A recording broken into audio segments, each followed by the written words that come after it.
This is something that is so common in the UK that for a long time I forgot that it wasn't an international phrase. I thought this was something everybody said until I started working at NIJI and mentioned and said this around people. And they're like, what are you talking about? Bob's your uncle. So what? I've never heard of it. What is that? So try and tell me if you could guess, what do you think Bob's your uncle means? What? Bob's your uncle?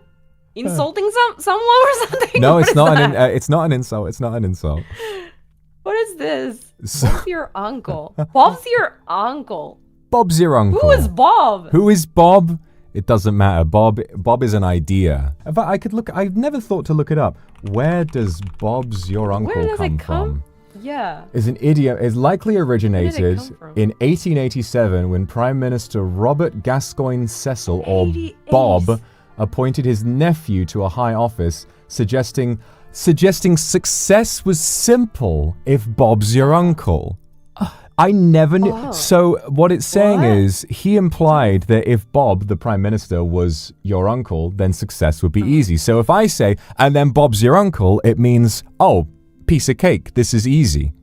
This is easy. Wow. Bob's your uncle.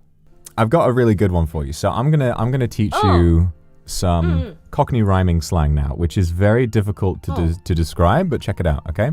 So there's a couple of them that I'm gonna do. So what do you think a butcher's hook is? Butcher's hook is? What? Wait, what? Does that mean like selling meat, right? Like the store? Well, yeah, a butcher is someone who specializes in preparing and selling cuts of meat, and they tend to have a hook that they would hang, fresh meat on. But butcher's hook means something else. What do you think it means? Huh? Is it like negative meaning or like? No, not. Positive? It's a very common, like extremely common word. Something we do every day. Every day? Yeah. Oh, toilet? Pee? No. Shit? No. No. Okay, so it's really difficult to understand, so I'll explain. Basically, Cockney rhyming slang is common around in the older generations around East London, where the Cockney accent and Essex, around those areas. And what they do is they will take a word and then rhyme it with another word that is a part of a larger phrase. So butcher's hook means look. Look? So what a Cockney person might say, instead of saying, have a look at that, they would say, have a butcher's at that. So they take look, which is the meaning, rhyme it with hook, and then turn it into butcher's hook. And so then by saying butcher's, you mean look. So by saying, all right, look over here, have a butcher, butcher over here, have a butcher's at that. You would say, have a look at that, have a butcher's, have a butcher's at that. Yeah. I'm so confused. Yeah. Why is it so long? Like butcher's hook. Butcher's hook. Yeah, it's weird. Like you would think slang would be there for shortening things, but it's just sort of, I guess it's a part of the sense of humor. Yeah, it's wordplay basically. How did that happen? It's very muzukashi. That's very difficult to explain. Very difficult to explain Cockney rhyming slang to people. The second word is what it rhymes with what it means.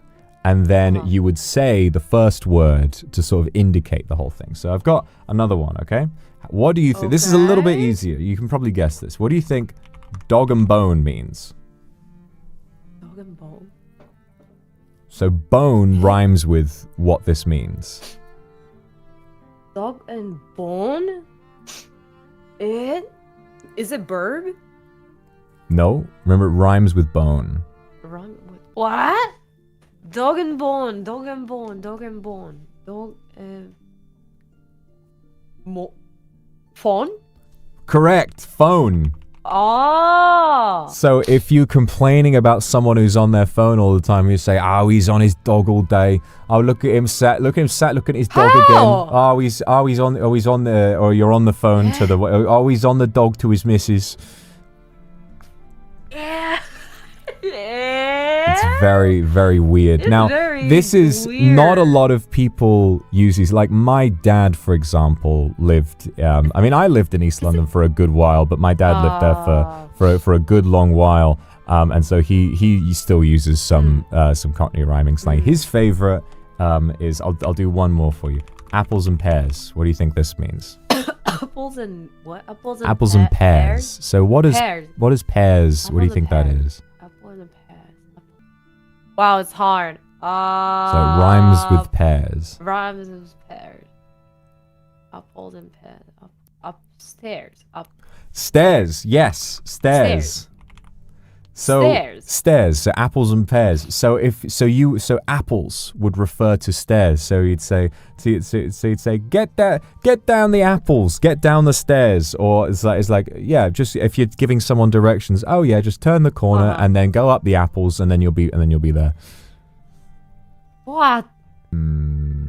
There's a bunch of stuff like saying you're hot under the collar means like you're a little bit flushed and embarrassed, like, you know, sort of flustered in a way. I don't really use this one, but some people say if they're really humiliated, which is not really the same thing, they would say, oh, I've got egg on my face. Egg on my face? Egg, like an egg. Oh, I've got egg on my face. So it's as though you're stood doing like a speech and then you have someone throws an egg and you get egg on your face. It's like, oh, I felt like I had egg on my face. It's I've just got egg on my face after that. If you embarrass yourself in public, you could say, oh, I put my foot in it. I put my foot in it? I put my foot in it, yeah, as though it's like you stepped in a cow path or something like that. If you embarrass you, make a blunder socially, like you make a joke that's a little too offensive and you didn't really realize you said, I really put my foot in it with that one. Oh, it's a British English too. That sounds British to me, but it could be, I feel like that makes sense in a lot of languages, but I'm not really too sure. Oh, egg on my face. I see. Well, so is there any other British word or? I've got one for you. Yeah, I've got one for you here. Okay. What do you think? You might have heard this one before. What do you think peng means? Pen? Peng. P-E-N-G. Peng. What is that actually? I've never heard of it. Peng. Negative word. Very common one. Peng. It's an adjective. You would use it to describe someone. You're so peng, like that? Yeah. You're so cool. You're so... Almost, but not quite. You're attractive? Yes. Oh, peng? Yes. So if you say a slang term for a woman is a bird. So if I was to say I saw a fit bird or a peng bird, that'd be, oh yeah, it's an attractive woman. But peng is very, very broad. It just means like it's more like sexually attractive, you know. It's like it's a little bit kind of lewd, and you wouldn't really say it to like a stranger unless you're, you know, catcalling, which you shouldn't do.